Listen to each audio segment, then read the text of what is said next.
continuous situation. So it's a continuous non-compliance. We do have to document the violation. We have successfully documented that in rule. The idea that the complaints will roll up into one court order, I didn't understand what Mr. Missouri was talking about there. We try to make sure that we're looking at those as separate violations so that from our standpoint, we talk about compliance history, we can see that as separate. I do understand exactly what she's talking about now, being looking like it's disguised as a violation, not putting it to one court order. But we continue to look at that site.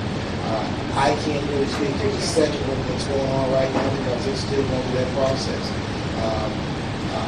I would hope that the enforcement that's lobbied against this company is enough to bring them into the business. But at this point, I'm not making that determination. At this point, I'm not making that determination. But we know we need to deal with this and to get that violation documented. I do appreciate we have Mr. and Mrs. Missouri are provided to get us documentation. I don't want to say that you're helping us, but I think we're working together. Because there are these issues that we're trying to use our resources the best we can. We're trying to be as many places as we possibly can to determine whether or not compliance exists. But you guys calling in, talked about the complaint numbers. It's my expectation that those ones did for what we're doing. Because we're trying to get the word out to everybody how to get in touch with us, how to find us, how to contact us so that we can come out. It's a resource. It helps us be more efficient when you guys call us and know that something's going on. And we try to use it as a tool. It seems like if one company seems to be individual, that the violations should be more substantial. I would agree. And I would agree. Our process does allow us to look at compliance history as a consumer and elevate the violation against the facility. One thing I did want to mention is that part of what we do is when we say that we look at our resources, and many folks say we just don't have enough. Well, that can be debated. But what we try to do with those resources is make sure that we're looking at this from a risk-based process and targeting the facilities that we're going to look at. We spend a lot of time going out with a 12-hour response looking at complaints. But from my standpoint, I believe we get a much better bang for the buck with our scheduled investigations. When we go out to a facility, we open up the doors and we look at all the pieces we're putting out there. How we target the facilities that we're going to do that compliance investigation, that full compliance investigation on, is through some of these risks. Making things like repeat offenders, looking at not just the site that they violated on here, but looking at all of those sites across the region. So this is the information that we gather through the complaint process that helps us determine who we need to be looking at. And so we use that when we're trying to make these overseas to get everybody that get into compliance. I think we have one more person who'd like to speak. Jamie Sizlove. Oh, did you sign up to speak? yeah. I think some people signed up on different lists. But, okay, go ahead, Jamie. Hi, I'm Jamie Seislund, and my new next door neighbor is the Argyle Central facility. It's going to be 4 compressors, one that's about 3 stories tall, actually 2 that are going to be about 3 stories tall. One's already in, 2 that are slightly smaller, at a story and a half, something like that, or whatever that is in feet. In addition to already 18 tanks on the ground, they said it could be 24. Could grow from there, as they told us. So I'm real excited about my new neighbor.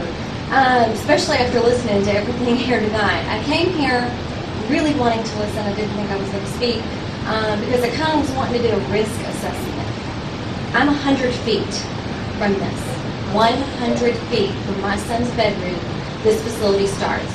They did not notify me when they bought the property. They did not ask for my thoughts on it. None of this. And they have not worked with me very well at all throughout this process. So my question would be, to the EPA. Let's start there. How can a facility of this size go so close to people? How can we, in any lick of common sense at all, think that this is a good idea? If there was a small fire, I'm a goner. It doesn't even have to be a major explosion. If there's something that's small, I can tell you right now, they haven't fired up the engines on those compressors yet. We've tried hard to fight this and hold this off. Hasn't worked one bit. But those are going to start any day now. And Are they permitted? Are they permitted by rule? Is it new source review? What is it? We don't know. The neighbors, us and the neighbors, we're not told any information. We're not given any insight to what the equipment is on the site other than what we have found out on our own by taking pictures and calling people that we know and saying, hey, what is this? What is our risk? If there's no risk, great. Let me know that.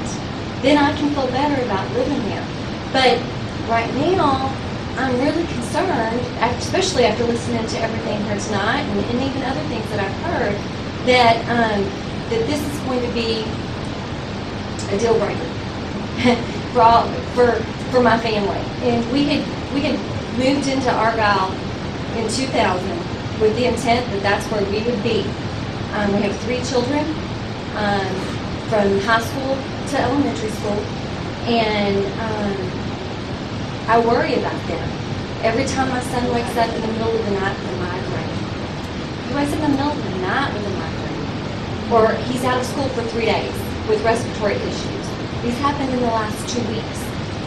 You know, and this facility hasn't even started its engine, so I'm thinking, well, you know, I want to be cautious and say, okay, well, maybe this isn't the cause, but I can tell you it smells like pesticides every day, any hour of the day. I have called TCQ. In fact, the video that was up here earlier that they were showing, you may not remember, it was when Susan Knoll was speaking, of the Blessing site and some stuff. That was actually taken from my window. That wasn't a Argyle Central facility. That was taken from my window in one of the rooms in my house when they were fracking or nitrogen fracking or whatever it was that they were doing. We were getting all kinds of reports. I called TCQ then, made the report. I had tremendous headaches then just from videoing it. I would have to move, come back in. I mean, I had to do all kinds of things, get away from it for a while, but my headache would kind of go away. I would try to video again, my headache would come back right then. Reported all that to TCQ, and I never got a response. So I'm concerned that I'm on the front end of it right now. And it's kind of the quiet before the storm, I'm thinking. The trucks are rolling in. They've started, emptying those tanks regularly. About 20 feet from my barn is 7 tanks lined up. Not tanks, they're big containers that are holding something. I've been told possibly frac fluids. I don't know, but the smell is horrendous. I'd love to know what's in those because nobody's telling me. So EPA, what can you do to help me right now? There are a couple of questions you had in there. One has to do with like setbacks and, in our country, we've got Congress, you've got the state legislature, you've got county, legislative bodies, county commissioners or whatever. And they establish kind of priorities and restrictions on agencies by saying, okay, here's your purview, what you can look at. EPA doesn't get involved in the definition of what a site is, and those permits are actually handled through state agencies, and the state legislature then says, okay, here's what you look at, and they may or may not say look at prior history, or if you have an air permit, don't look at any water violations, but that's up to the state to establish. Those are not part of the delegated program. So you have to look at those things. Now, the question, with the 18 tanks, there's still emissions that could come from those tanks. All the valves that are open, right. and And so, just because they haven't started the compressor station is not, you don't have a potential source. Well, I'm logging. Okay. I'm logging and documenting everything, definitely for sure. And I understand that the setbacks and things like that right now are coming. Hopefully, maybe one day there'll be more of a federal setback. But and I understand that hasn't protected me in this case. So that hasn't. So who's the next step? Would that be the EPA that can protect me? Who can protect me? From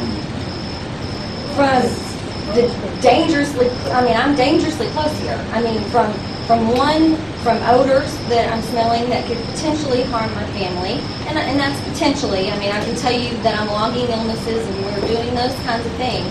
But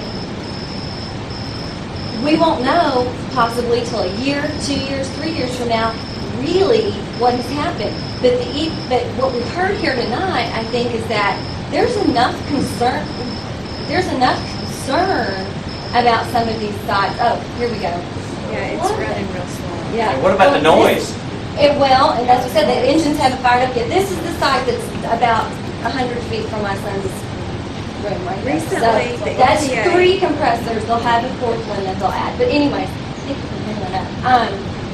So now I've lost my train of thought. But But they allow the permits in Is that a some compressor? What is facilities. that? Yeah, Right there. that's compressor. That's Keep it- actually, that's the one that's about 3 That's years one, and tall. there's two So I don't know how many What does horsepower it that take is and what for that the means. EPA to disallow a permit, like you did earlier in some facilities, you disallowed a permit? If there was ever a place that's begging for that to happen, this is it. I invite you, come out, look, we'll show you, we'll be glad to, I mean, you can stand right at my barn and smell the smells and see the sights. I mean, I'd love to show you that, because common sense says, I mean, yeah, we've had our local agency fail us on this for setbacks. We've had, a number of failures along the way, but at some time in this, somebody has to go, wait a minute, this is crazy.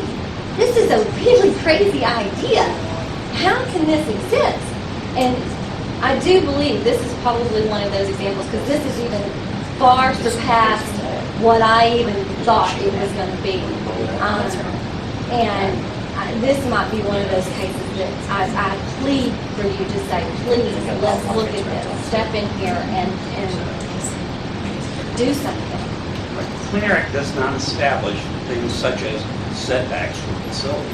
Oh, yeah. And so you look at, as Tony had talked about, what is the ambient impacts off-site, and then you have to get into monitoring and Well, looking I'd at- love to have canister. I've had TCQ come out to my house several times, and I've had yet to have them offer me a canister. Love to have a canister, because I can sit there and even give it time during the day, and or not, for that matter. But I understand setbacks haven't been successful in my case, and that's not your deal. Got it. I understand that, and I don't want to argue it, because I do understand that.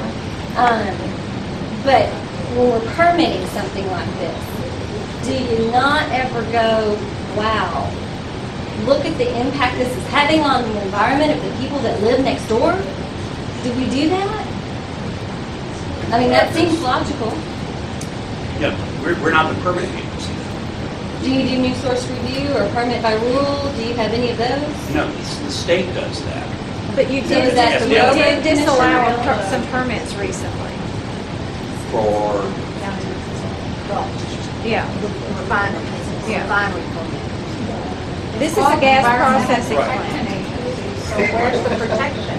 Isn't that what you're supposed to do, actually? that as authorized by Congress.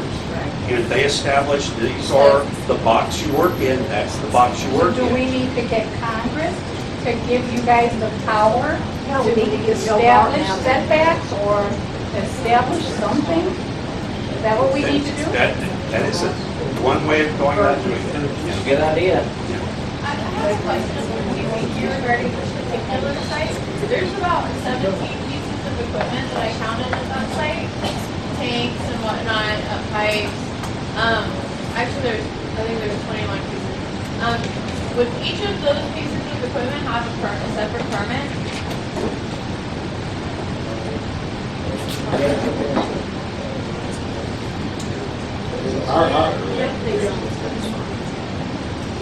Our authorizations are generally for the site, at least when we start talking about the initial steps. The other thing is talking about, when we talk about that site definitions, that pieces of equipment that are on the site